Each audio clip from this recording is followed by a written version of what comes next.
Vous l'avez entendu, hein, c'était le frère de Kramer-Lario, Dorian.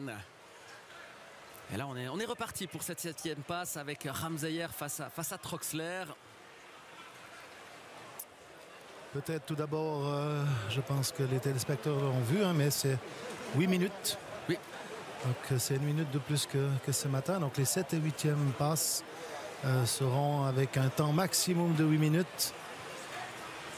Ramseyer, hein, qui était l'homme du jour du samedi. En tout La cas, surprise, ouais. Qui était en tête. Une grande surprise, hein, parce que vraiment, je crois, hein, qu'il a dû faire sa première couronne d'association cette année à la cantonale bernoise. Donc c'est pas vraiment quelqu'un qui est très très connu. Par contre, c'est quelqu'un qui est connu pour, je dirais, empêcher les grosses pointures de gagner. Donc il est ultra défensif. Mais néanmoins, donc, hier, il n'était pas seulement défensif, il était surtout offensif. Parce que ça lui a permis donc, de clore le samedi avec un résultat assez incroyable. 39-50. 39-50. 2 victoires à 10 et 2 victoires à 9,75. C'est vrai que c'était très fort. Par contre, ce matin, c'était plus difficile. Voilà. 2 défaites. Donc la réalité était un petit peu plus compliquée ce matin. Je crois que ça lui est arrivé, hein, mais ça, ce serait peut-être des choses à vérifier, mais je ne crois pas qu'on arrivera. Mais peut-être les plus anciennes personnes qui nous écoutent doivent peut-être se rappeler. Hein. Je crois que c'est arrivé qu'une fois qu'une personne ait fait 4 gagnés le dimanche et qu'il soit reparti sans sa couronne, 4 gagnés le samedi et qu'il soit reparti sans sa couronne le dimanche, parce qu'il avait fait 4 perdus. On se ravitaille, hein. C'est très important de ne pas rester en rade au niveau de la nourriture et de la boisson. Une ambiance excellente vraiment dans cette fête comme toujours, mais c'est vrai qu'il y avait tout au long du week-end une très très belle ambiance aussi dans les cantines durant la soirée. Et certes, vendredi, la pluie est venue un tout petit peu gâcher la fête, mais le monde était quand même bien présent. Là on voit, hein, Ramseyer qui... avec ce petit gabarit qui est difficile à lutter. Qui est très difficile. Et en plus de ça, si vous l'observez un petit peu, donc, il plie beaucoup les genoux, hein, donc pour mettre son centre de gravité donc encore plus bas. Ce qui lui permet, depuis le bas, lorsqu'il a repris une prise peut-être à une des culottes, de soulever son adversaire et de le basculer, disons, sur les épaules. En tout cas, c'est quelque chose que j'ai remarqué. Il n'est pas très grand, mais en plus de ça, donc, il se baisse encore le plus possible. Et pour ses adversaires, c'est toujours encore plus difficile donc, de lutter. 1m75, c'est vraiment l'un des plus petits sur cette fête fédérale. Alors pas le plus léger parce qu'il est quand même bien costaud. Mais naturellement, en abaissant son centre de gravité, il rend la tâche difficile pour ses rivaux. Complètement. C'est vrai qu'il fait une température très agréable là, maintenant pour lutter. C'est pas trop chaud, hein. On a la sécurité de ne pas avoir de pluie cet après-midi. C'est vraiment très très agréable pour les lutteurs d'abord et pour nous qui sommes présents donc, ici à Molis. Et c'est vrai que si on compare à d'autres fêtes ces dernières années où on dépassait les 30 degrés à cette période de l'année, pour les lutteurs c'était très très difficile. Il y avait le facteur peut-être endurance associé à la chaleur était encore plus important qu'aujourd'hui. On augmente le temps d'1 minute, vous l'avez dit, pour ces passes de l'après-midi. Attention. À quel point ça change peut-être la tactique de lutte ou comment le combat évolue? Est-ce qu'on va être un peu plus attentif, c'est-à-dire on va plus jouer sur l'endurance en fonction de son adversaire, ou est-ce qu'on va vouloir comment la durée de la passe joue sur la tactique du lutteur? Alors ça, je pense que c'est une tactique qui doit être très individuelle par rapport à sa condition physique déjà, puis peut-être aussi par rapport à son adversaire. Alors je dis la condition physique, ça dépend aussi comment est-ce que ces lutteurs se sont entraînés pendant ces 3 ans, hein, pour arriver donc à cette fête fédérale. Est-ce qu'ils ont fait des longs combats, hein? Moi j'avais souvenir en tout cas qu'on faisait des séries de 4 fois 3 minutes, donc tous les 3 minutes on changeait d'adversaire. Et puis ça voulait dire qu'on devait rester 12 minutes au centre et on avait chaque fois un adversaire qui arrivait, qui était frais. Donc ça pour aiguiser, disons, la condition physique, je dirais qu'il n'y avait rien de tel à l'époque. Après, peut-être aussi que par rapport au gabarit, hein, donc si vous êtes un gabarit qui est endurant et que vous avez peut-être affaire à quelqu'un qui est plus massif, c'est aussi possible que celui qui est plus petit cherche à faire durer le combat un peu plus longtemps pour que celui qui soit, disons un petit peu plus lourd, se fatigue et s'use plus vite que son adversaire. Mais ça, je pense que c'est vraiment une question par rapport à individuel. Après, je dirais quand même, hein, le plus important, c'est le combat commence lorsque l'arbitre donne le bon. Et si je prends l'exemple d'un Vicky Joel, je ne pense pas qu'il a jamais calculé sur le temps. Il a plutôt pensé faire le moins de temps possible au centre du rond. On connaît son explosivité, c'est aussi vraiment l'une de ses forces. On va jouer avec ses forces et ses atouts. Vous avez vu ici donc Ram Zayer, donc il est parti se rincer, hein, donc parce que c'est possible, disons dans la lutte, hein, donc si vous avez un problème, que vous avez reçu de la sciure ou autre, vous demandez à l'arbitre donc d'arrêter le micro, et à ce moment-là donc l'arbitre vous accompagne jusqu'au bassin et puis contrôle aussi que ce ne soit pas, disons, une façon de récupération uniquement. Alors, on ne peut pas jouer la montre. On ne devrait pas pouvoir. Après, il y a toujours les plus malins, hein. C'est toujours la même chose. On essaye d'être plus malin que l'arbitre. C'est dans tous les sports, je crois. Exactement.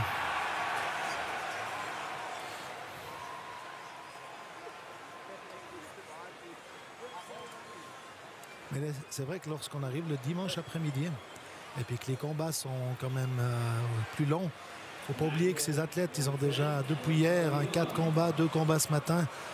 Alors, ils ont entre guillemets l'habitude, mais le corps, il prend quand même des sacrés sonnets, hein.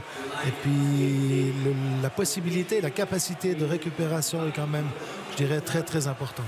C'est pas seulement la capacité de récupération aux efforts, mais c'est aussi au choc quand on lutte contre un Schurtenberger, un Roth ou un Schneider Dominique et qui nous tombe dessus.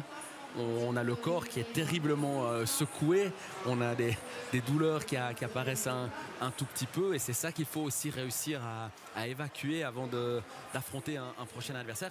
Dans ce sens-là, les associations ont augmenté l'entourage des lutteurs. On a naturellement un médecin, mais on a aussi des physios. Il y a tout un travail dans les coulisses qui se fait dans le village des lutteurs qui est peut-être plus important qu'à votre époque. Bien sûr, hein, donc ça c'est vraiment donc professionnalisé. Aujourd'hui, il y a tout un entourage.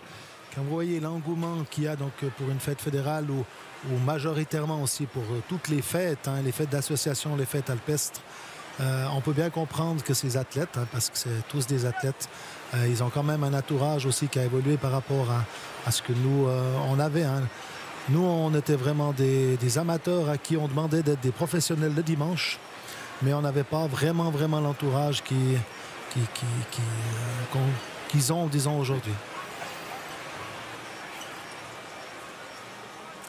Ils ont du mal de se départager. Hein. C'est toujours la même chose. Hein. Ces passes sans résultat sont bonnes pour personne. À un moment ou à un autre, hein, les lutteurs doivent se poser la question, est-ce qu'on prend plus de risques ou pas? Parce que de toute façon, ça leur apporte rien du tout de nul. Même une perdue, hein, des fois, est autant bénéfique qu'une nulle. Bon, après, il y a la perdue à 8,50, hein, mais en principe, la nulle sera quand même à 8,75. Et puis, si vous ne risquez pas de perdre, jamais vous gagnez. Non, surtout que, voilà, vous l'avez dit, hein, la passe nulle rapporte très peu de points par rapport à une passe perdue, voire la même chose. Et l'écart, par contre, par rapport à une passe victorieuse, 9,75 ou 10 points, est vraiment très important. Donc, je pense que le système fait qu'il faut prendre des risques. Après, il y a parfois certains lutteurs qui n'arrivent tout simplement pas.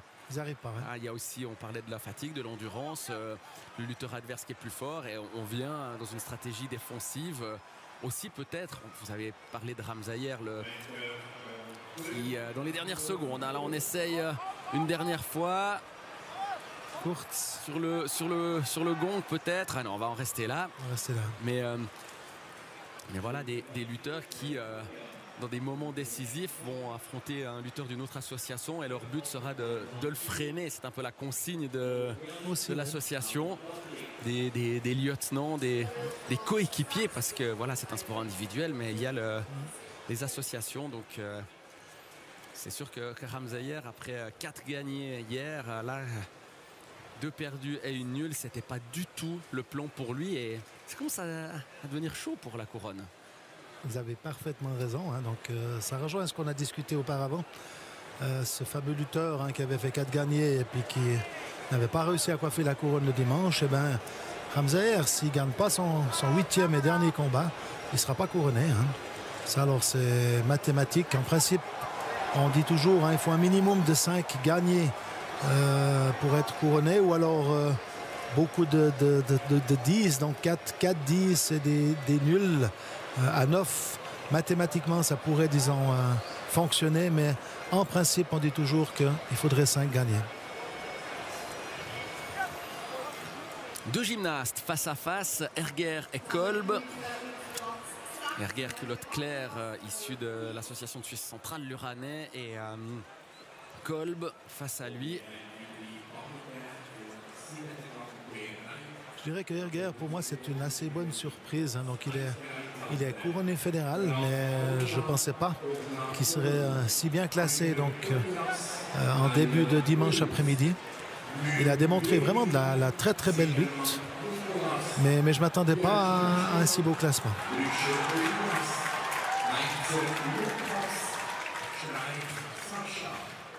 Donc un des deux est déjà, bien sûr, couronné fédéral, hein, c'est Herger. Mathias, tout à fait. Et puis Kolb, ma foi, il sait ce qu'il doit faire s'il veut coiffer la couronne ce soir. Respectivement, en tout cas, prendre des risques et tâcher donc de s'imposer sur ce combat.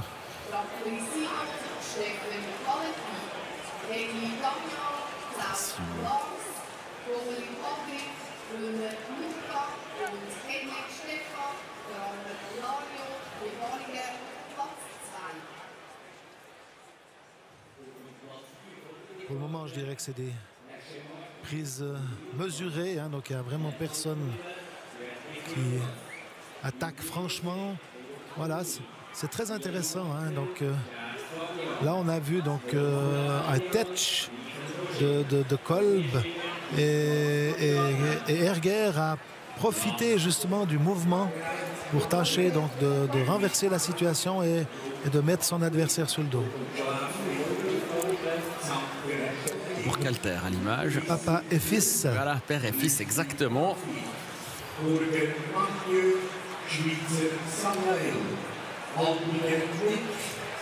On entend le speaker qui appelle les lutteurs qui sont dans leur zone réservée.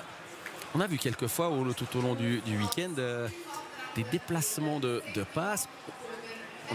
Idéalement, il ne faut pas arriver en retard, mais si on est un peu en retard, si les lutteurs de la passe suivante sont là, ils peuvent lutter avant et on peut être décalé un tout petit peu. Tout à fait, oui, parce que le but, c'est quand même d'occuper le rond et de faire lutter et lutter. Et puis après, pour des raisons diverses, c'est vrai que on voit de temps en temps certains lutteurs donc, qui sont, malgré et qui sont au courant, ne sont pas, disons, à l'appel. Tour de hanche. Herger est très très bien placé, hein, et Kolb est en danger. Il fait le pont là pour essayer de se défendre avec ce travail de la nuque, et on voit avec sa main il essaye encore de repousser la jambe pour empêcher l'appui de son adversaire, mais alors comment résister? Ce qui est inquiétant donc, hein, aussi, voilà, c'est fait, il a lâché donc. Parce qu'après il y a aussi une question de temps, hein, donc il reste encore 5 minutes, hein. Donc même s'il tient 30 secondes, 45 secondes, voire même plus, je pense qu'à un moment ou un autre, on doit aussi décider de lâcher, parce que c'est des forces qu'il va utiliser donc à résister, tout en sachant qu'au final, il va quand même perdre, et il a encore un combat à faire en fin de journée, dans la fin d'après-midi. Et puis il se dit, mais peut-être que j'ai encore une chance en gagnant un autre combat donc pour la couronne, et alors je ne veux pas encore plus m'épuiser. Herger Mathias, 66,50 après cette passe. Ouais. C'est pas mal pour la couronne. C'est pas mal, il est bien placé, hein, parce que même avec une perdue à 8,75, hein, il serait quand même encore à 75,25. Qui risque d'être plus ou moins la... C'est toujours assez difficile à pronostiquer, hein, mais à mon avis 75-25 c'est bon. Je pense même 75, hein, mais c'est encore trop tôt je dirais pour faire des pronostics, mais en tout cas il est... D'ailleurs on voit, hein, donc tout le monde le félicite. Ouais. Et il a aussi compris. C'est vrai que en général, c'est ces chiffres-là. Quelques années, ça peut être un tout petit peu plus bas, un quart de point plus bas, autour des 74-75, mais c'est la limite de 75. Et... En principe, c'est ça. Hein. Voilà. Allez, Burkhalter, on en parlait il y a quelques instants face à Odermatt.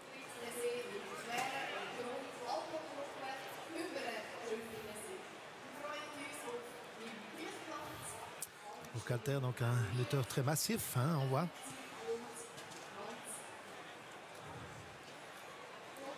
Regarde son papa qui est là d'ailleurs à l'image, hein, aussi couronné fédéral, qui a une très très longue carrière, hein, Burkhalter Stéphane. On en parlait avec Nicolas Guillet hier, effectivement, il a arrêté il n'y a pas si longtemps que ça à lutter. C'était assez intéressant de voir finalement son fils lutter contre Sempar Thomas, alors que Sempar Thomas a aussi lutté contre son père. Donc c'est aussi la beauté de ce sport. On voit beaucoup de familles de lutteurs. Attention! Une tradition qui se perpétue dans les familles et on se retrouve avec des histoires comme ça où père et fils peuvent avoir lutté contre un même lutteur à un moment donné de leur carrière. Exactement. Après, c'est aussi un petit peu comme dans tous les sports. Hein. C'est assez rare, disons, qu'un fils réussisse derrière un père. Oui, c'est toujours difficile de porter le nom d'un grand sportif quand c'était son papa. Il y a des exceptions, mais c'est vrai qu'elles sont assez rares. C'est pour ça que ce sont des exceptions d'ailleurs. Parfois, on voit des enfants réussir dans d'autres sports, dans d'autres disciplines, où c'est peut-être un petit peu plus simple, où le nom n'est pas aussi difficile à porter. C'est juste. Et là, on voit un Burkhalter qui est un couronné d'association. Et bien, s'il est encore là cet après-midi, c'est qu'il est candidat, hein, à coiffer la couronne. Alors, on ne sait pas s'il doit gagner 1 ou 2 combats. Mais en tout cas, je pense qu'il a bien compris que celui-là, pour lui, était très, très important.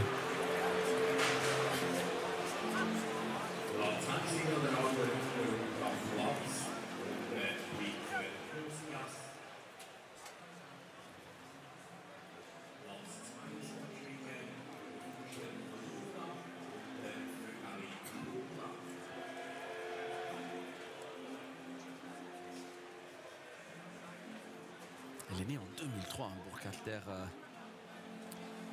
Ça reste 22 jeune. ans. Hein. 1m86 pour 124 kilos.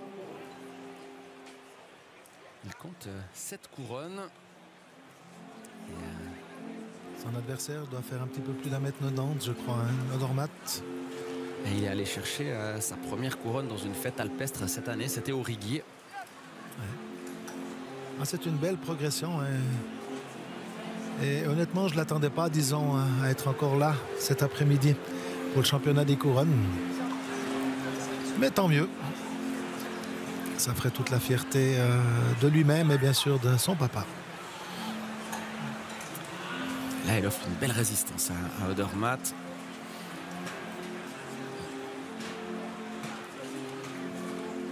Les fameux lanceurs de drapeaux, les corps des Alpes. L'aspect tradition, folklore de la lutte et de la Suisse qui ne quitte finalement jamais l'arène. Tout au long des combats, il y a soit des chœurs, soit des corps des Alpes. Il se passe toujours quelque chose en dehors du sport lui-même. C'est vraiment la règle au fil des années. Ouais, parfaitement. Et puis chacun la respecte. Il faut savoir que les organisateurs, donc, ils reçoivent un cahier des charges. Hein. Puis, attention! Courte donc de Odermatt. Et cette fois, donc, Burkhalter, donc, vraiment en danger. Donc je sais que c'est un très très bon ponteur, hein, mais il reste quand même 4 minutes, hein, un petit peu moins de 4 minutes. avec un coup comme il a, on peut imaginer qu'il est puissant à ce niveau-là et qu'il peut bien défendre. Mais voilà, vous l'avez dit, hein, c'est très long. Il faut qu'il trouve un moyen de s'échapper à un moment donné. Mais je ne pense pas qu'Odermatt va relâcher la pression. Je ne pense pas non plus, hein, surtout que c'est quelqu'un qui est aussi massif. Hein. Il va certainement être encore plus lourd. Hein, mais je sais que Burkhalter est très très bon. Là, il lâche, voilà, c'est de la même chose. Il a senti, à mon avis, on a vu quand il s'est résigné. Hein. Je pense qu'il a senti qu'il n'arrivait pas à s'en sortir. Et peut-être qu'il a encore une chance avec son 8e combat un peu plus tard. Donc c'est un très très beau course, hein, donc un course à droite avec une rotation. Hein. Donc un soulevé de terre avec une rotation sur la droite.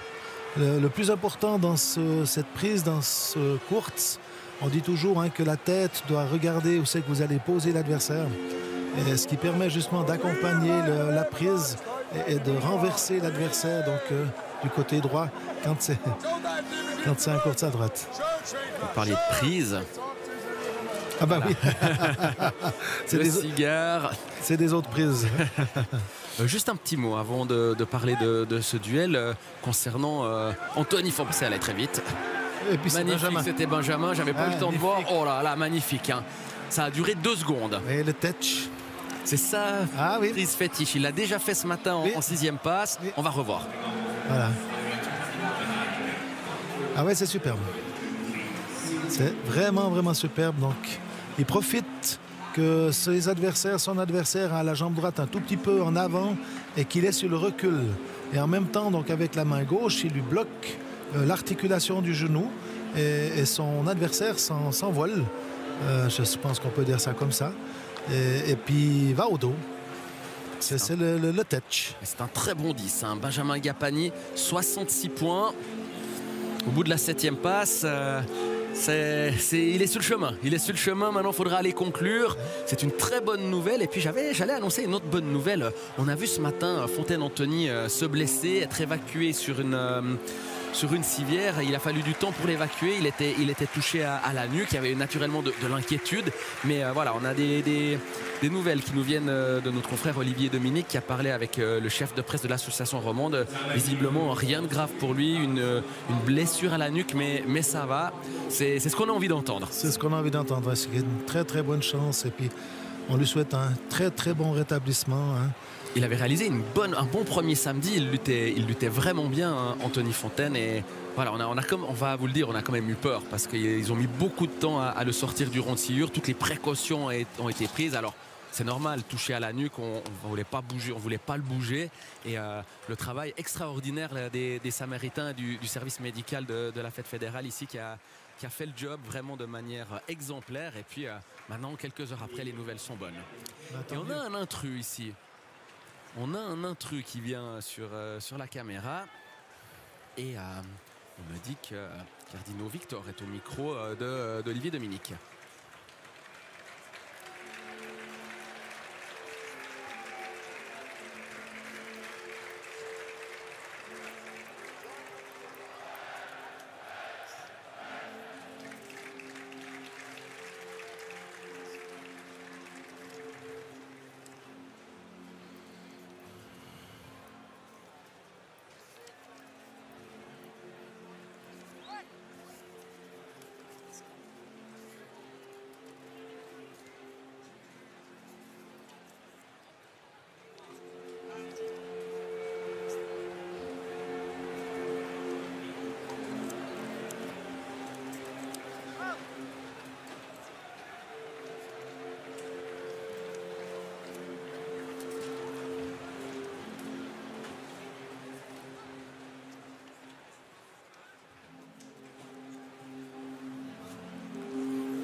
Le lutteur de Froideville, tout sourire après sa victoire. Et là, on revient dans le duel entre Betchart et Franck. Franck battu par Moser en 6e passe ce matin. Un duel de la jeune garde, de la nouvelle génération. Ah, quel beau classement. Hein. C'était magnifique de les mettre ensemble. 2 lutteurs hein, qui... Franck qui va certainement s'imposer hein, parce qu'il le tient vraiment bien. Donc... Son adversaire n'a pas trop de possibilités de ponter hein, parce qu'il lui tient le bras. Voilà. Et voilà. Ouais. Il le serrait tellement fort. Tellement fort, ouais. Il a impacté. Il a impacté, puis avec ça, il n'arrivait pas à faire mieux, il n'arrivait pas à ponter. Et il ne peut que s'incliner. Ouais, c'était très vite. Ouais. Ouais, il salue sa tribune. 66,25 désormais pour Franck Marius qui également essaye de prendre le chemin de sa première couronne fédérale. Ouais.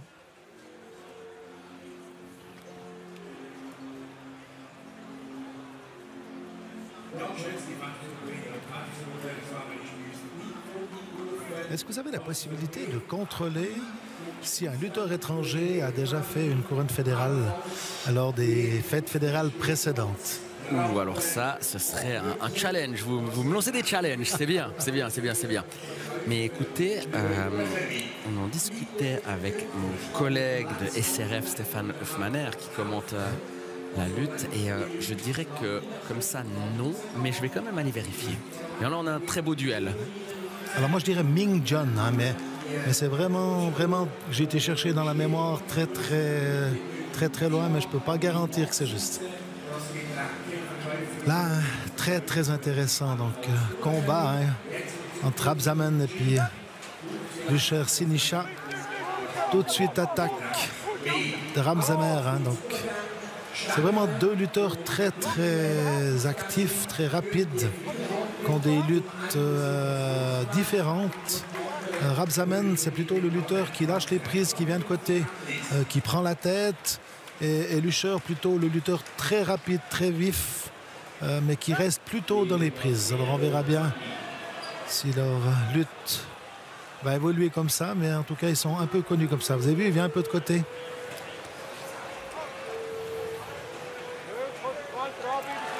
Rabzaman qui est déjà couronné fédéral. Et Lucher, donc, qui, avec toute sa jeunesse, en tout cas, compte bien coiffer sa première couronne fédérale donc, cette année ici à Molis. Et il a fait une excellente saison. Je l'ai vu faire donc, sa couronne au Weissenstein, donc une fête alpestre, avec un magnifique parcours. Et toute la saison, il a été constant. Alors j'ai la réponse, vous aviez raison. C'est juste. Oui, et il y a un membre de sa famille qui lutte, qui était dans cette fête, Peter Ming. Je suis en train de chercher si c'est son neveu ou son fils. Voilà. Mais voilà, mémoire extraordinaire. J'ai pas besoin d'ordinateur avec vous. Alors on a plus de mémoire pour certaines choses que pour d'autres. Je sais pas pourquoi. Mémoire sélective, on appelle ça. Et on a la suite des passes où on va retrouver, on l'a dit, un Colo contre Giger, Eschbarer contre Roth, et puis Burger, le Bernois du Jura bernois des Prés d'Orvin. Contre Ermout. Exactement. Ouais. Oui, on va attendre la fin de cette passe très intéressante entre Lucher et Rabzaman, et on se réjouit d'écouter Benjamin Capani au micro d'Olivier Dominique, mais on va d'abord se concentrer sur ce duel entre Rabzaman et Lucher. Rabzaman qui a une excellente saison, donc un 10 couronnes. Hein. C'est le lutteur le plus titré en couronne cette saison de tous les lutteurs. Voilà, très jolie feinte, magnifique. Alors ça, ce sera très intéressant. Donc il a vraiment feinté d'un côté, il est parti de l'autre avec un petit chassé de jambes, ce qui a complètement déséquilibré donc Rabzaman. Et Rabzaman, il a un pont hors norme. Je l'ai vu moins de fois tenir donc avec Studemann. C'est incroyable. Vous avez vu comme il appuie, comme il tient encore. Oh là là, c'est la folie. Ah mais non, il est obligé de... Ah, elle est donnée cette fois, c'est bon. Ça, c'est super. Lucher, Sinisha. Oui. Et la sportivité de Rabzaman, hein, vous avez vu. Super. On aura peut-être l'occasion de revoir donc au ralenti. Hein, c'est vraiment un geste technique magnifique parce qu'au final, il a feinté. Voilà, donc il fait signe. Geste. Donc lui, je pense qu'après ses passes, il a déjà sa couronne. Vous avez vu, donc exact, mais... on n'a pas bien vu, mais il a feinté d'abord à gauche, ensuite il a tiré à droite avec un petit chassé de jambes. Puis ensuite, là, alors, il a vraiment bien tenu.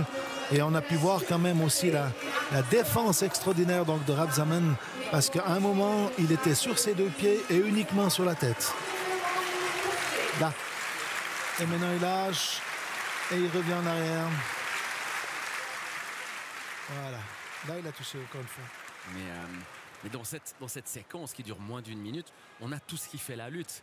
La technique de l'attaque, la puissance, l'explosivité, la défense avec cette force herculéenne de la nuque de Rabsamen. Et vraiment, c'est un magnifique résumé de ce qu'est la lutte au plus haut niveau. Et le geste de la couronne, effectivement, 66,75. Oui, effectivement. Même en perdant la dernière passe, il sera sans aucun doute couronné Lucher Sinischa. Pour ceux qui s'en souviennent, hein, que Pellet Anspetre à Frauenfeld, après ses passes, avait fait exactement donc le même signe respectivement.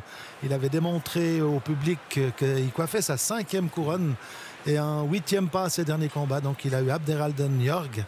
Et il s'est incliné, par contre, toute l'attention est restée non pas sur Abderhalden Jorg, mais sur le départ de Pellet Anspetre qui avait lancé ses culottes en l'air et toutes les personnes dans les tribunes se sont levées pour l'applaudir. C'est un hommage extraordinaire qui me fait encore les frissons seulement d'y penser. Ah, le Saint-Génois qui était un lutteur aimé de toute la Suisse, vraiment. Reichmuth et Burger, la puissance de Reichmuth. On a eu peur pour son genou oui. Enfin, en 4e passe hier après-midi. Dans le Blick, on craignait même une rupture des ligaments croisés, mais il a bien lutté aujourd'hui. Donc finalement, tout va bien pour Reichmuth. Et là, on voit la joie du public et des supporters de Lucher Sinischa. Je ne sais pas si vous avez entendu les mêmes bruits de coulisses que moi, mais j'ai entendu hier, en tout cas dans le public, que Reichmuth arrêterait la lutte après cette fête fédérale. Mais ce ne sont que des bruits. Ce ne sont que des rumeurs. Que des rumeurs, hein.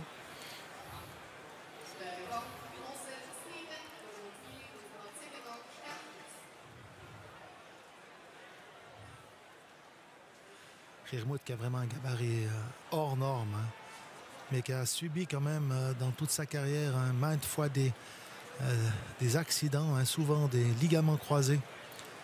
Je crois qu'il a opéré 4 fois des ligaments croisés. Hein.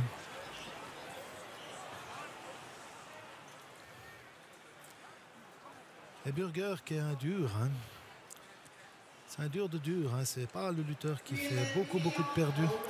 Donc Reichmuth devra vraiment mettre toute sa force, sa puissance, sa technique s'il veut donc s'imposer lors de ce combat. Après, c'est vrai qu'à ce niveau-là, hein, il n'y a plus que des durs. C'est vrai. Mais Burger qui fait une bonne saison. J'avais regardé un petit peu ses résultats dans les fêtes alpestres. Il est allé chercher des couronnes. Un lutteur, vous l'avez dit, dur et voilà, qui sait saisir sa chance pour aller chercher de bons résultats.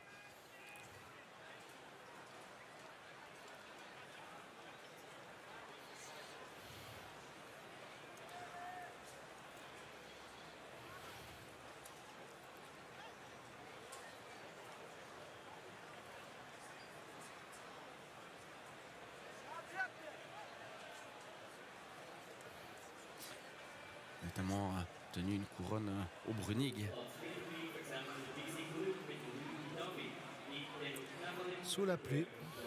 Ah oui, c'était pluvieux. Ouais, c'était pluvieux le Brunig cette année. Vous y étiez, vous pouvez en parler, mais c'est vrai que c'était une édition, c'était ce fameux week-end de pluie à la fin du mois de juillet. Et c'est intéressant, donc début des combats, je crois que c'est 8h15, 8h30. Mais l'arène est pleine, hein, les gens sont là, disons, tous avec leurs pèlerines. C'est en tout cas là qu'on voit le soutien joli et magnifique quand même. C'est très beau sa comprise. Hein. Il y avait Schneider-Kurt qui faisait la même chose. Donc vous avez vu, il soulève son adversaire d'un côté. Il est tellement grand qu'il le reprend dans l'autre sens en allant crocher donc avec sa jambe derrière là où les deux jambes de son adversaire. Vous avez vu, il tourne d'abord à droite et puis ensuite il le vide à gauche. Hein. Donc il profite du mouvement du corps de son adversaire qui continue le mouvement un tout petit peu plus loin pour lui se décaler et puis aller avec sa jambe droite derrière là où les deux jambes de son adversaire et de le verser dans la sueur. L'émotion hein, de Reichmuth qui avec 66,50 va aller chercher une nouvelle couronne fédérale. Ce qui pourrait peut-être démentir de ce que je viens de dire. Ouais, tout à fait. Et je vous propose qu'on écoute Benjamin Gapani. On en parlait il y a quelques instants. Victoire éclair dans la 7e passe pour le Fribourgeois de Marsens.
On avait beaucoup de questions sur le niveau de Benjamin Gapani qui n'a pas lutté depuis la fin mai et sa blessure.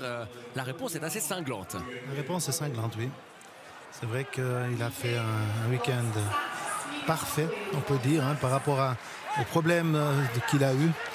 Et il lui reste encore un dernier clou à planter, je dirais. Hein, donc le clou le plus important qui va certainement le remplir et nous remplir de beaucoup d'émotions, parce que quand on revient d'accident et qu'on réussit à atteindre l'objectif, c'est encore, je dirais, plus jouissif que si quelqu'un n'a pas eu le malheur de passer par où il est passé.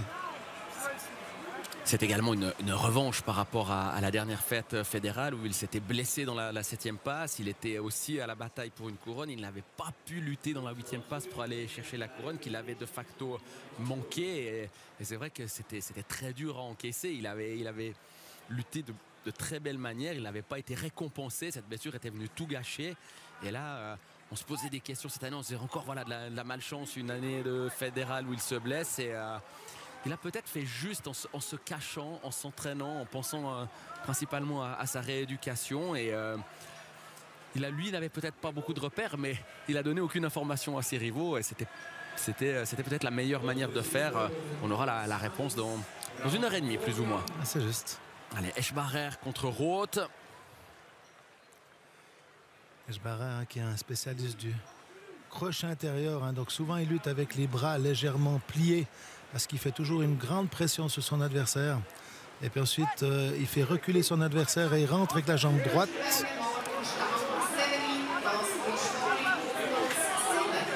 Et il gagne son match. Voilà.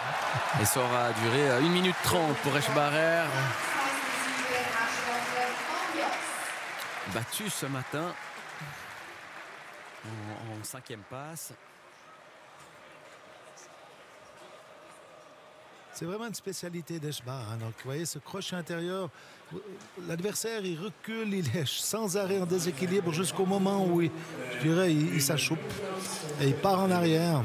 Et puis généralement, il le maintient très bien parce qu'il est entre les jambes donc, de son adversaire. Son adversaire ne peut plus ni tourner ni à gauche ni à droite. Et là, il récolte donc la note 9,75. Ce qu'il... On va parler de Benjamin Gapani, hein, donc il y a 3 ans. C'était Schneider Dominique que nous avions maintenant à l'image, ouais, qui a été le malheureux adversaire avec lequel il avait eu donc l'accident. Allez, Romain Collot face à Guiguer Samuel. C'est encore un grand moment après avoir lutté contre Vicky. Guiguer et Vicky, c'est quand même des méga stars de la lutte en Suisse et en Suisse allemande. C'est difficile d'avoir ces deux lutteurs-là dans la même fête. C'est qu'on a une grosse feuille. C'est parti. Oh, attention! Ah ouais. C'est vrai que Guiguer, c'est quelqu'un qui lève, hein, donc qui soulève son adversaire. Ouais. Voilà. Il fait même un 10. Hein. Ce sera un 10 pour Guiguer. Il est entré dans cette passe comme il est entré dans la 5e passe ce matin. Je l'ai trouvé très impressionnant aujourd'hui, Guiguer. Très impressionnant. Hier. Il a une stature déjà qui est très très impressionnante. Hein. Il a une façon, une position de marcher, de se tenir. C'est impressionnant. Et cette puissance. Hein, puis pour lui, bien sûr, que Geiger, c'est très important d'avoir fait un... Je pense qu'ils vont faire... On va attendre encore les notes. Mais j'imagine qu'ils vont mettre 10. Et puis ça leur place de nouveau un candidat de nouveau, j'imagine, sérieux. Alors, je vais vous dire ça de suite. Il avait 57 points. Jusque-là, ça va faire 67. Ça va devenir un candidat, effectivement. Et bien sûr qu'il est sur ses terres. Hein, donc, c'est un 10. Alors pour Colo Romain, ben voilà, il y avait 2 cartouches. Une a été utilisée, mais pas avec succès. Il lui reste encore une chance hein, lors du 8e combat pour doubler la mise et coiffer la 2e couronne fédérale. Hein. En tout cas, c'est tout ce qu'on lui souhaite. 65 points, 75 pour Colo Romain maintenant.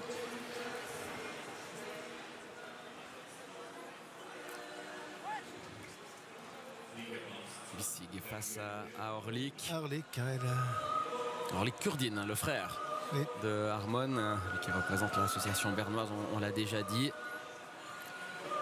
C'est intéressant lorsqu'on voit le classement, hein, qu'on voit ces 2 frères hein, qui font partie de 2 associations différentes, hein, la Berne et la NOS, et qui sont tout en haut du classement après 6 passes.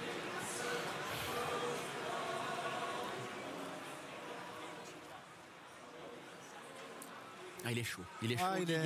Geiger qui court après le titre de roi depuis des années maintenant. Et là, voilà, il vient se placer avec 67 points. Mais c'est pas fini. Hein. Il y a encore des grands noms qui doivent lutter.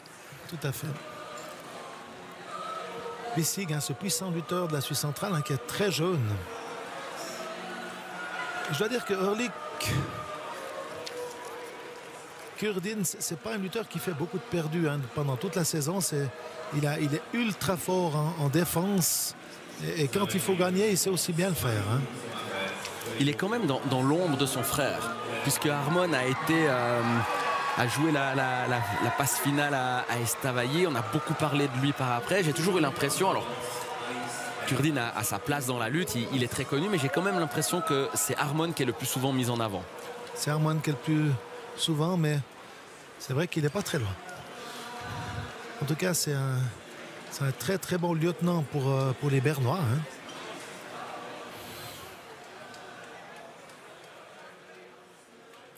Ah oui, les prochaines paires là. Schlegel, Vicky.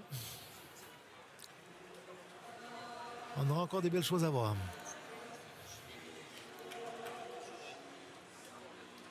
Vous parliez de Bissig, hein.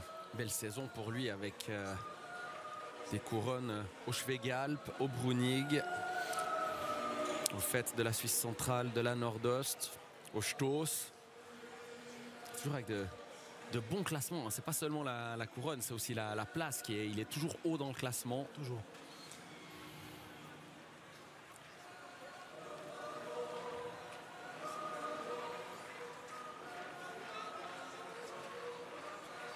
Voilà, c'est ça qui est intéressant. Quand je vois lutter donc Orlik, il a une particularité avec son frère. Hein, donc ils ont les deux la même prise. À un moment, ils mettent les 2 mains derrière. Ce ne sera pas le cas ici, mais s'il arrive à mettre les 2 mains derrière, il fait ce qu'on appelle un vissé sur la gauche. Ça veut dire qu'il tourne le plus rapidement possible sur la gauche en essayant de déstabiliser son adversaire.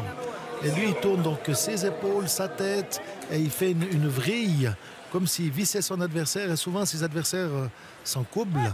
Et il réussit à gagner les passes comme ça. Je l'ai souvent vu faire soit l'un, soit l'autre, après plusieurs minutes de combat. La dernière des prises, c'est un peu ça. Donc, je crois que c'est un petit peu ce que je viens d'expliquer. Donc, on voit bien qu'il amène en passer la main gauche, aussi derrière. Et en principe, il va reculer sa jambe gauche. Et il va commencer à soulever son épaule droite et tâcher de déséquilibrer son adversaire.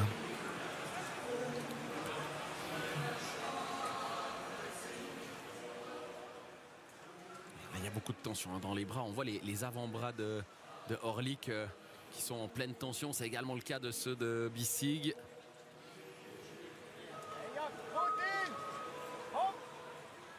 on attend la faille, le moment. C'est aussi une question de timing. Et il faut attaquer à la fraction de seconde où il y a l'appui qui est un peu plus léger de l'adversaire, l'adversaire qui est un tout petit peu moins bien. Je pense qu'il faut vraiment le mettre en position pour pouvoir faire la prise. En tout cas, ça c'est vraiment l'amorce de la prise qu'il a l'habitude de faire. Par contre, c'est comme toutes les prises. Voilà, c'est quand même comme toutes les prises. Donc ses adversaires le connaissent, l'attendent. Et au final, un contre est toujours possible. Donc il faut déjà rentrer avec beaucoup de conviction quand on fait n'importe quelle prise. Et des demi-prises sont souvent liées à des défaites. Parce que l'adversaire en face, il connaît et puis il profite justement de contrer et de gagner. Donc quand on attaque, on doit vraiment attaquer franchement. Et essayer de surprendre son adversaire dans ce sens-là. Attention. On peut reparler de la victoire de Colo sur Burly en fin de matinée où il l'a attaqué plusieurs fois avec la même prise, le Kurz. Et je pense que son adversaire s'attendait à ça. Il l'a surpris par un crochet intérieur, enfin par une autre prise en tous les cas. Je crois que c'était un saut croisé. Un saut croisé, exactement. Mais on a vu que Burly a été complètement surpris. Il attendait vraiment tout autre chose. Oui. Et là, c'est le travail qui a été fait un peu en amont dans la passe. Et il y a un vrai sens tactique. Ce n'est pas que de la force et de la puissance. Ça, c'est... Il faut vraiment être très très bien dans sa tête pour faire ce qu'il a fait. Crochet, ouais. Parce que la prise du saut croisé reste une magnifique prise, mais toujours une prise à risque parce que vous allez très très en avant avec vos jambes, vos hanches, et je dirais presque que vous vous donnez à l'adversaire. Quand ça passe, ça fait toujours une belle prise et souvent une belle gagnée.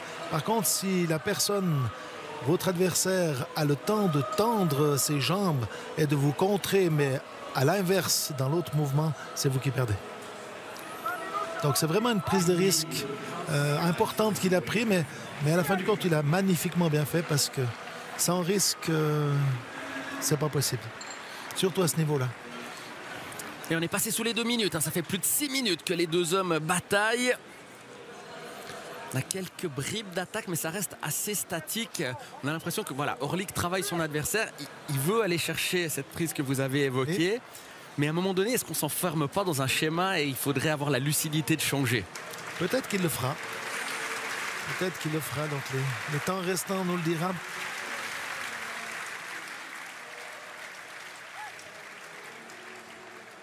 Alors voilà, il revient donc avec ses 2 mains derrière au ceinturon.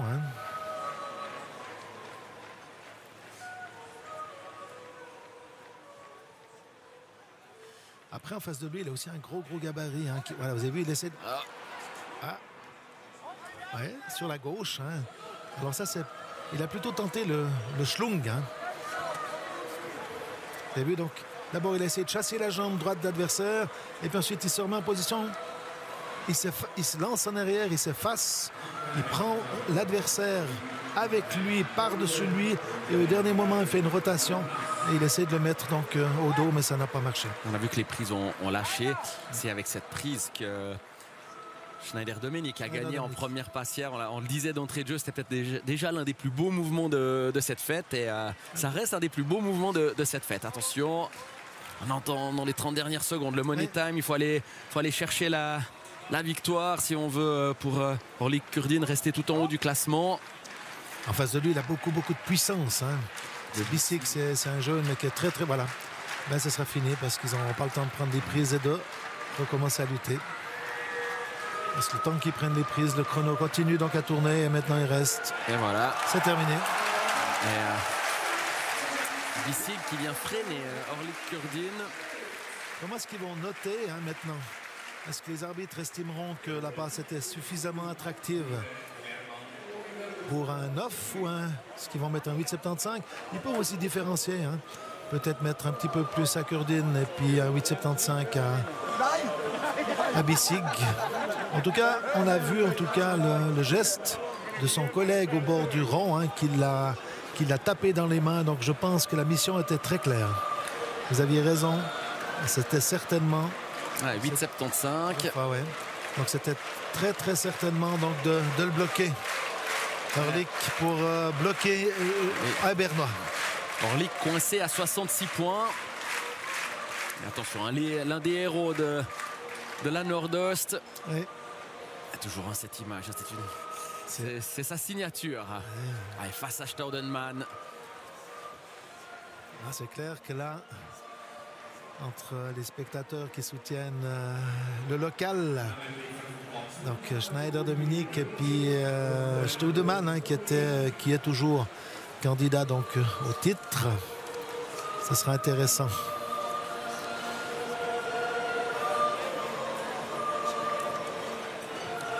Schneider Dominique, hein, qui vient du canton de Turgovie, 31 ans maintenant. Chassé de jambes.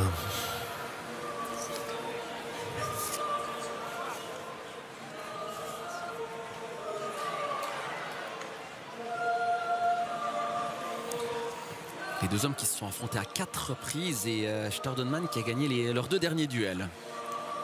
Voilà, vous avez vu, voilà. Oh là là, oh là là, oh là là. Les mal pris, Dominique. Ouais, il va même essayer de faire un 10, mais des fois, à trop en vouloir. Vous avez vu, le maintien. Ça... incroyable. Non, mais ça, c'est le public qui encourage Schneider. Il est à 2 doigts de lâcher la prise. Il ne tient plus avec tous les doigts. Et Dominique qui s'en sort avec Schneider. Oh là là. L'énergie qu'il y avait dans cette passe, dans ce moment. Oh là là. Ça, j'ai rarement vu.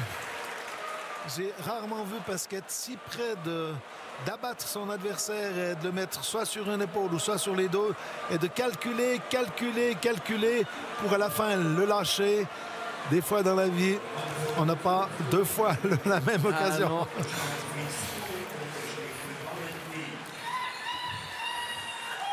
Vicky Joel en pleine concentration dans sa bulle, alors qu'on entend la foule qu'il y a une passe extrêmement intéressante, vitale dans la lutte pour jouer le titre de roi.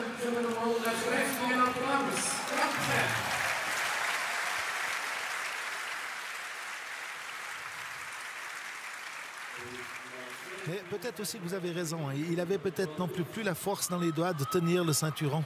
Il y avait on voyait une de ces prises. Il ne tenait plus avec tous les doigts. Il y avait plus que 2 doigts qui tenaient le ceinturon. C'était en train de glisser. Je pense qu'il n'a pas réussi. Si dans le mouvement il avait pu le rouler, ça aurait peut-être suffi. Ah, dodo. On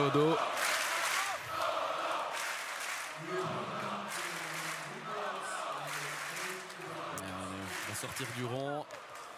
Ah, ça coûte beaucoup d'énergie, hein, ce qu'il vient de faire, parce que de faire un chassé de jambes et de déséquilibrer Schneider Dominique, c'est pas évident. Et je pense que maintenant il doit un tout petit peu reprendre son souffle, reprendre son énergie. Et puis toujours c'est la même chose, hein, c'est le moral. Alors ça, j'en doute pas, que soit l'un soit l'autre soit habitué à voir de tels scénarios.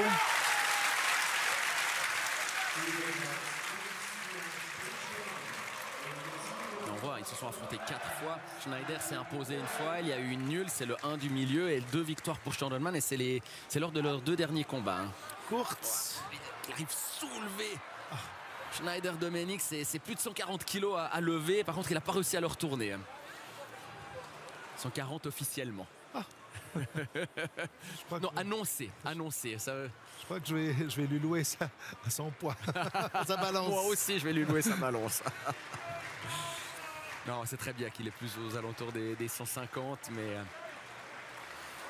voilà, c'est un peu chaque association qui annonce le poids des lutteurs, et je ne suis pas sûr qu'ils passent tous exactement sur la même balance.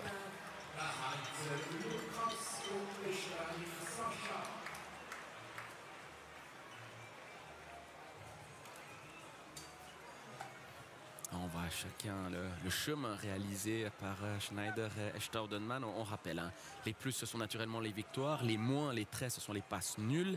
Et les ronds, ce sont les défaites. Très juste.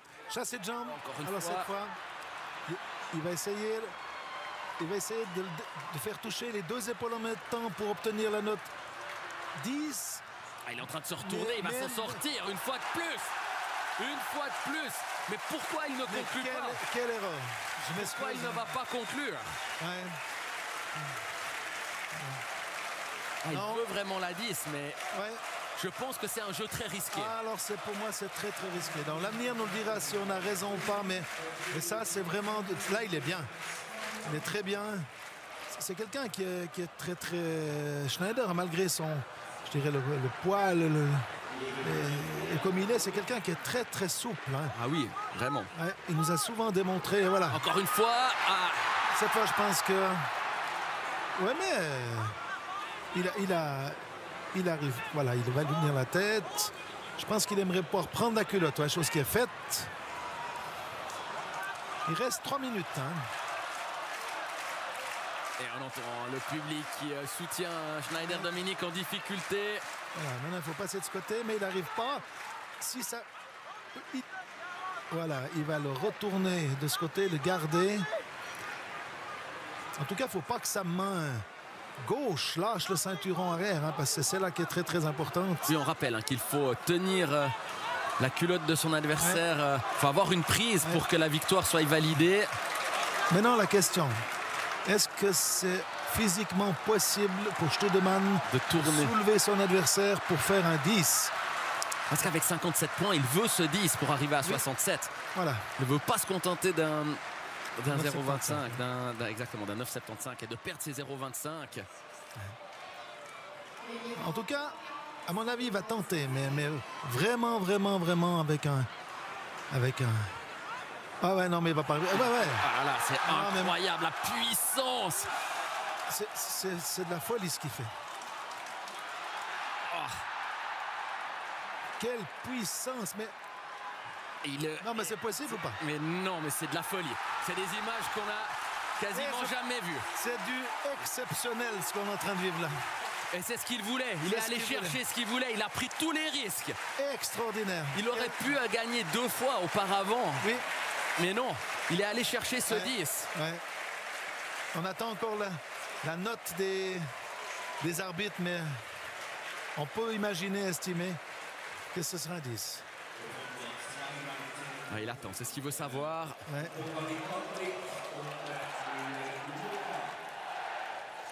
La poignée de main. On est poussette le dos de l'adversaire, mais c'est exceptionnel ce qu'il a fait. Quelle puissance, quelle force de pouvoir soulever un adversaire comme ça qui est si leste. Hein. C'est incroyable, c'est du rarement vu. Une fois, 2 fois, quelle volonté. Quelle volonté. On va attendre. On va attendre. 9 ou 9,75 ou 10, c'est la question. Ah, on n'a pas eu la surimpression. Ah, voilà la surimpression. Oh, 9,75. Oh. 9,75. Ouais. Donc il est ex aequo avec Lucher Sinissa à 66,75 et Guiguer Samuel toujours seul en tête avec 67. Alors les jurys ont tranché, donc les épaules n'ont pas touché en même temps dans la sciure, donc elles ont basculé d'une à l'autre. Et c'est pour cette raison donc qu'il a 9,75. Tous ses efforts pour 9,75. J'espère en tout cas qu'il aura le temps de récupérer pour son dernier combat. Allez. Orlik. Alors là, face à Moser. On a presque l'occasion de vivre une finale là. Hein. Ah oui. C'est très très intéressant. Hein. Donc la fougue de Moser. Orlik Harmon, leader au terme de 6 passes avec 58,25. Moser Michael, 57,50. Je ne sais pas si vous avez le même sentiment que moi, mais j'ai le sentiment que les gens ils ont arrêté de respirer. Oui, mais vraiment. Mais vraiment. Voilà, la tension est vraiment montée d'un cran. On est un peu dans une ambiance encore plus intense que la fin de la 4e passe hier. Oui.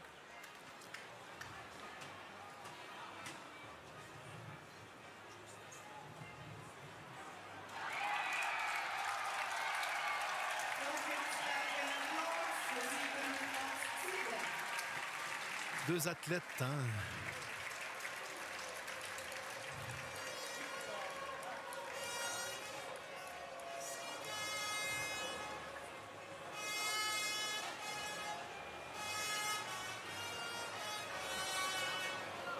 Quelle position aussi de départ. Hein. On voit bien qui sont très très forts sur leurs appuis. Ah oui. Avec Mose qui tente des attaques. Mose qui est vraiment un lutteur qui est extraordinaire par rapport à son explosivité et puis à ses facultés qu'il a de tirer à gauche, à droite et avec un crochet intérieur, donc respectivement au centre. Et tous ses adversaires ont du mal de le sentir tellement qu'il est rapide parce qu'il peut partir d'un côté puis finir de l'autre dans la même prise. C'est quelque chose qui est vraiment fantastique. Et c'est comme ça qu'il a réussi à gagner Staudemann cette année, qu'il a réussi à gagner Walter Adrian pendant la saison. Il a gagné 2 fêtes d'association, ce jeune homme. Et puis enfin, il n'a pas peur d'attaquer. Puis en face de lui, il a toute l'expérience. Comme on le disait, donc il y a 9 ans, Ehrlich Harmon était en finale donc, à la fête fédérale de lutte à Estavayer en 2016. Donc c'est quelqu'un qui a beaucoup d'expérience et que personnellement je trouve aussi très en forme cette année.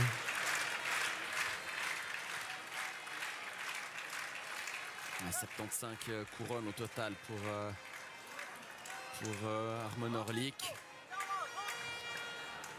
Couronné lors des 3 dernières fêtes fédérales. Kurz. Voilà, on finit juste à l'orée du cercle. Oui. Et quelle volonté de Smoz. Je rappelle quand même, il n'est pas couronné fédéral. Et c'est lui qui mène la balle. Regardez la hauteur qu'il emporte Ehrlich Harmon.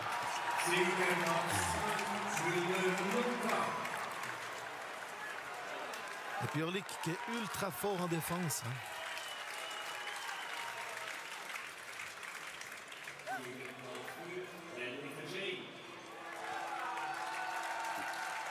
Il a baissé ses appuis Ehrlich pour se défendre.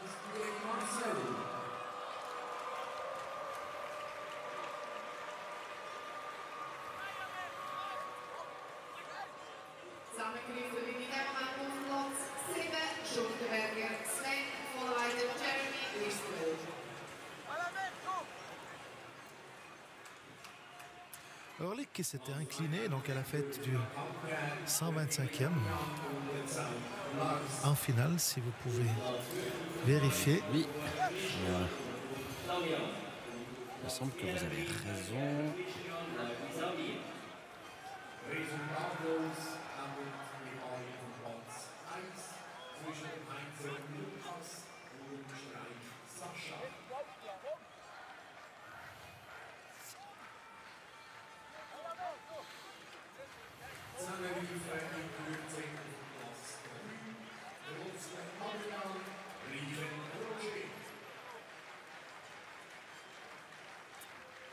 Voilà, donc on reprend les prises au centre du rond. Il reste encore 3 minutes 30 de combat. Je remarque aussi que Ehrlich est très difficile à déplacer, à manier. Il est physiquement très fort, très gainé dans sa musculature. Mais on voit que c'est vraiment Moser qui attaque, qui essaye, qui fait la lutte plus dans ce duel. Et vous aviez raison. Ehrlich qui s'était incliné face à Staudemann après 9 minutes 40 de bataille. Avec un magnifique saut croisé. C'était vraiment, je dirais, l'occasion est passée une fois. Et Staudemann s'était décalé et puis il avait pris au saut croisé, il avait gagné. C'est pour ça que peut-être Ehrlich aussi, dans sa tête, il se rappelle aussi la finale d'Estavayer. La finale d'Estavayer, c'est lui qui a attaqué pendant tout le temps. Je ne sais plus si c'était 11 ou 12 minutes. Et à la fin, donc Glarner, il a fait une prise et il a gagné. À l'expérience. Et puis si je regarde ce combat, en tout cas, je vois que Moser attaque. Que pour le moment, encore une fois, Ehrlich n'a encore jamais attaqué. Et est-ce que c'est une tactique? Ou est-ce qu'il ne peut pas attaquer? On a quand même l'impression que depuis le début de cette fête, on n'a pas vu Ehrlich en danger. Et là, peut-être qu'effectivement, il est en train de mettre quelque chose en place. C'est possible. C'est vrai qu'il s'est incliné dans 2 grandes fêtes, donc la fête fédérale et la fête du 125e anniversaire de l'Association fédérale de lutte suisse. Donc j'ai presque envie de dire, c'est un peu le Poulidor. C'est vrai. Mais voilà, il aimerait quand même, à son âge, si possible, mettre cette fois le clou à la bonne hauteur. Mais voilà, est-ce que tactiquement, il laisse son adversaire tirer, puis que peut-être dans la dernière minute ou ce qui reste de temps, est-ce que c'est lui qui va faire le jeu? On verra. En tout 30 cas, ans, Orlik, il a encore quelques années devant lui, mais voilà, le temps passe. Il s'était retrouvé en finale contre Glarner alors qu'il était très jeune.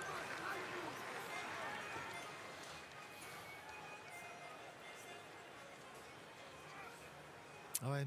On voit que Moser a beaucoup de difficultés à le bouger, à le mettre justement dans des positions où il peut faire ses prises favorites. Il est très planté sur lui. On voit bien sa musculature si vous regardez. Donc, elle n'est pas extrêmement massive, mais on voit qu'elle est très bien cultivée, très bien gainée. Et puis je pense qu'avec ça, c'est plus difficile d'aborder les prises favorites à Moser. Allez, on entre dans la dernière minute. Idéalement, pour les deux, il faut aller chercher la victoire quand même. Il faut commencer à prendre des risques. Les encouragements pour Orlik. On rappelle, il vient du canton des Grisons, juste à côté. C'est son association ici, la Nordost. Il a peut-être moins le capital sympathie d'un Schneider. Oui, c'est pas le même personnage, c'est pas le même genre. C'est pas le même physique, mais c'est aussi peut-être pas la même personnalité. C'est pas la même personnalité. Beaucoup plus discret, moins volubile, moins expressif aussi. Tout à fait. Schneider, je pense que tout le monde le regarde déjà lorsqu'il va donc au bassin.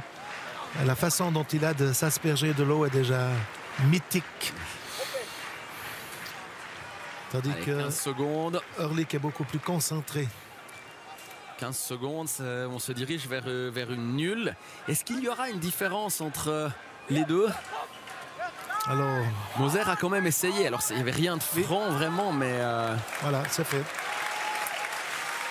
Alors, normalement, on dit que pour mettre un off, il faut quand même que la passe soit attractive.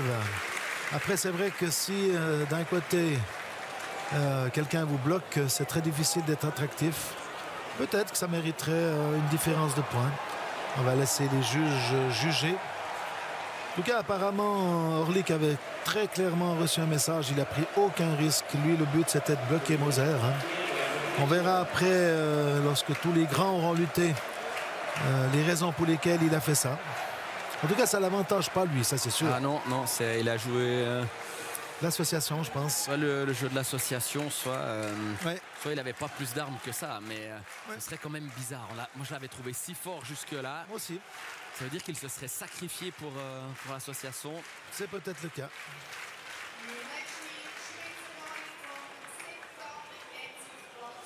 Et c'est vrai que lorsqu'on a fait 2 fois deuxième dans des grandes manifestations, ah voilà, ils ont fait la différence. Ah voilà. Ouais. 8,75. Ce qui est justifié, d'ailleurs, on voit les mimiques de Moser qui montrent très clairement que son adversaire, donc Orlik Carmon, était là bien pour le bloquer. Et là. Et voilà. 2 lutteurs. Et Schlegel, 2 lutteurs ultra spectaculaires. Et ultra actifs dès la première seconde. Niveau du classement, avant cette passe, Orlik et Giger, les deux à 67 points. Oui. Voilà. Un avertissement, donc, à Vicky. Je pense que vous en avez déjà causé, donc, mais... Oui, si la culotte n'est pas assez serrée, je le répète, effectivement, le lutteur est averti. Au bout de 2 avertissements, c'est un quart de point de pénalité. Qui serait bien sûr dramatique à ce niveau-là. Là, ce serait intéressant, mais est-ce qu'ils vont jouer le jeu qu'ils ont l'habitude de jouer, respectivement attaquer dès la première seconde? C'est le cas. Oh là là, tout de suite, on est dans le vif du sujet. Ouais. Saut croisé. Oh là là là là. Elle est donnée.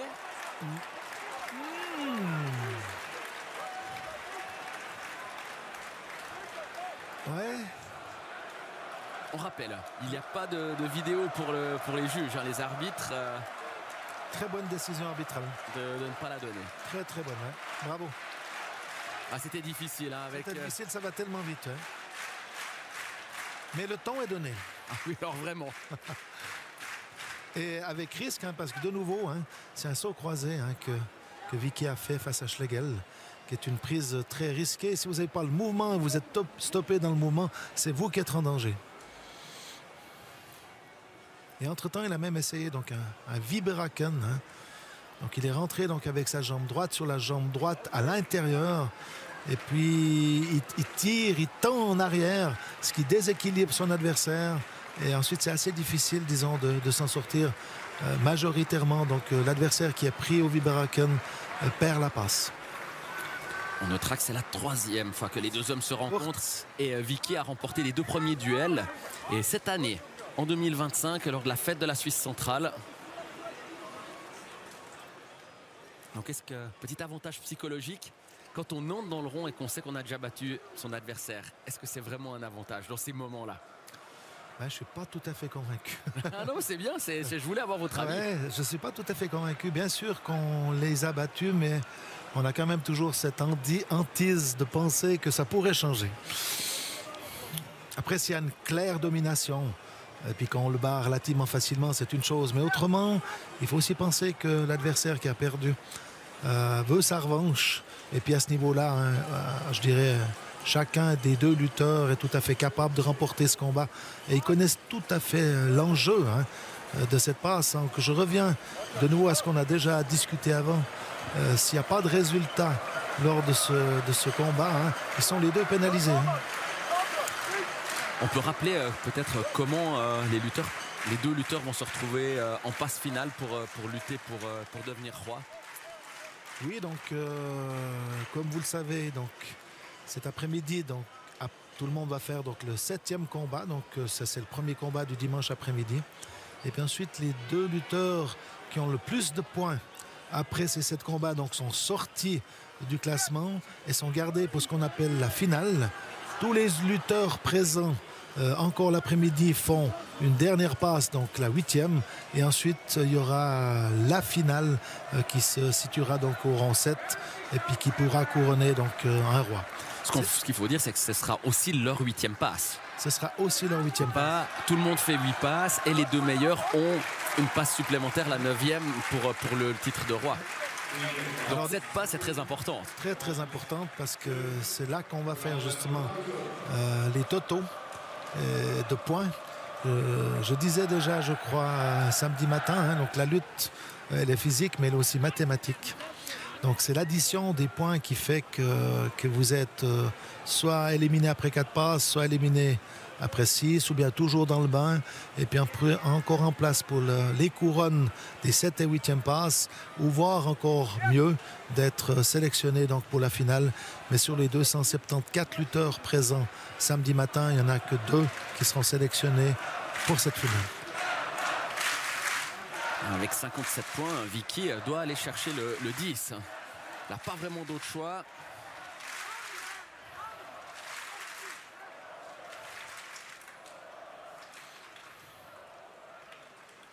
Et Schlegel compte 58 points 25. Il y a 1 point 25 de différence. Oui, donc ça veut dire que Schlegel ne va pas prendre beaucoup de risques. Il va plutôt compter sur bloquer, je pense, Vicky. Tout en sachant qu'il risque d'être noté 8,75. Mais au moins il écarte Vicky de la finale. C'est aussi le jeu. Hein. Si Vicky veut arriver, Vicky doit prendre des risques.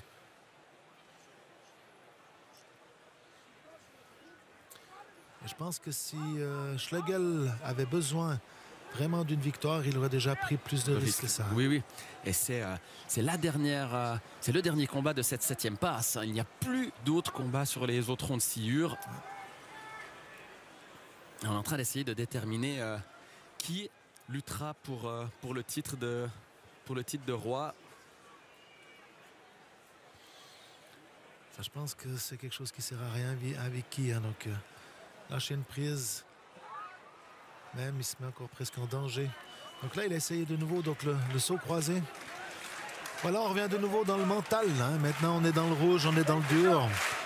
Vicky sait qu'il doit gagner. En face de lui, il a un lutteur qui est, en principe, un lutteur qui attaque, mais qui a décidé de le bloquer. Et puis maintenant, il faut trouver la solution. Et puis, il a déjà essayé 1 fois le saut croisé, 2 fois le saut croisé. Son adversaire, c'est aussi quelqu'un de réputé. Hein. À un moment ou un autre, il ne va pas prendre de risques, mais par contre, il ne va pas se gêner de sauter sur l'occasion. Être contré. S'il peut mettre au dos donc le roi de Prateln. Ça devait se terminer par une nulle à 8,75 pour Schlegel. On se retrouverait avec Schlegel, Orlik et Giger à 67 points. Si mes calculs sont bons. Oh. 3 de la NOS. Avec le même nombre de points en tête. Eh oui. Alors après, c'est vrai qu'il y a des règles d'attribution, mais je pense qu'on aura l'occasion d'en discuter encore un peu plus tard. Hein. Laissons déjà terminer. Oui, laissons terminer. Bon, il reste plus qu'une minute 30. C'est vrai. Le temps presse pour le roi s'il veut avoir une chance de défendre son titre. Voilà, il va essayer d'attaquer. Ouais, il n'arrive pas à faire son chassé de jambes parce que Schlegel a très très bien compris la prise à Vicky. Donc, je ne sais pas si vous avez vu, mais il lève la jambe. Aussitôt qu'il se fait soulever, donc il lève la jambe gauche très haut pour éviter qu'elle se fasse chasser par la jambe droite de l'adversaire dans la rotation que Vicky fait. Et on voit Vicky qui revient très vite oui. au centre du rond. Le temps qui tourne, Schlegel ne peut pas traîner. Mais on voit qu'il y a 1-2 secondes, il peut gratter. Bien sûr. Il a lâché une fois les prises maintenant, donc en les prenant, mais il est extrêmement fort dans la défense. Je ne sais pas si Vicky va trouver la solution. On a vu des victoires dans la dernière minute. Depuis le début de cette fête fédérale, il y a eu des moments vraiment Hitchcockiens, littéralement, dans certaines passes. Et là, pourquoi pas encore une fois?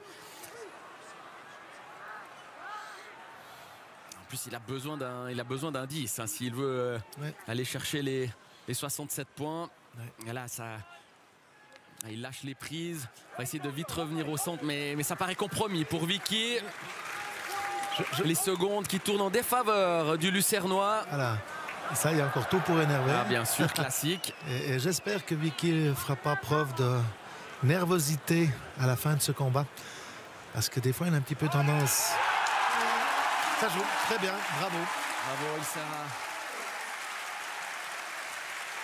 Ah, ça s'est joué franchement sur la première attaque. Ouais. S'il avait pu déposer les épaules de Schlegel, par la suite on l'a senti beaucoup plus démuni. Complètement, oui. Alors bien sûr la NOS qui rit. À domicile, 2 fois 8,75. Je pense que personne n'a parié un tel résultat. Hein. Il y a une telle domination de l'association bernoise. Et de se voir déjà écarté de la finale, ça veut dire écarté du titre. Hein. C'est vrai que souvent le titre se joue entre la Nordost et le canton de Berne. C'est assez rare que les autres associations qui sont la Suisse centrale, qui ont 2 rois, qui sont Knussel et Vicky, et la Nord-Ouest. Ils ont certainement des rois, mais je ne les connais pas. Sont croisés. Et là, on nous remontre quelques images de ce qui s'est passé sur les autres ronds de sciure, la victoire d'Alpiguer, notamment sur Dopman-Ours. Et voilà, hein. Quelle 7e passe et quel scénario hein, on a vécu sur cette 7e passe. Pardon, là on voit Ott, Damian face à Bucher. Ott qui va aller chercher c'est 9,75 je pense, la grosse défense de Bucher.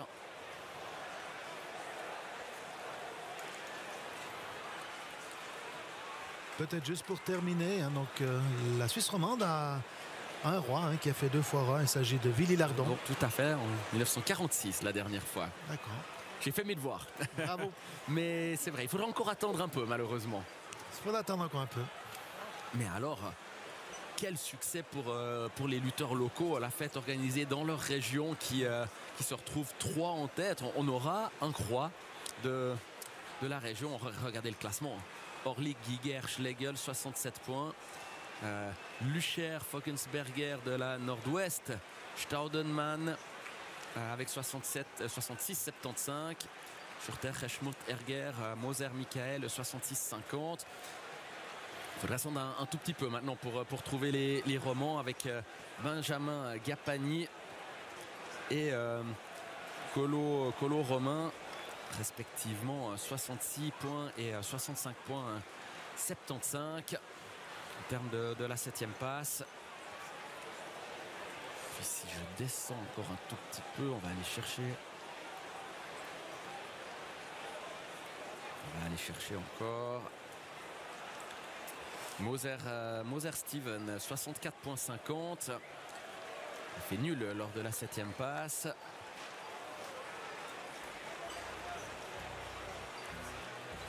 Borcar d'Estavanos, 64,25 pour lui. Il a remporté sa 7e passe.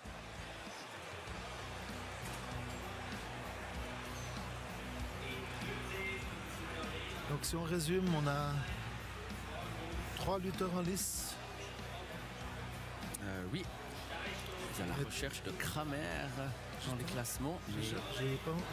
J'attendais Kramer. Hein. Je suis en pleine recherche.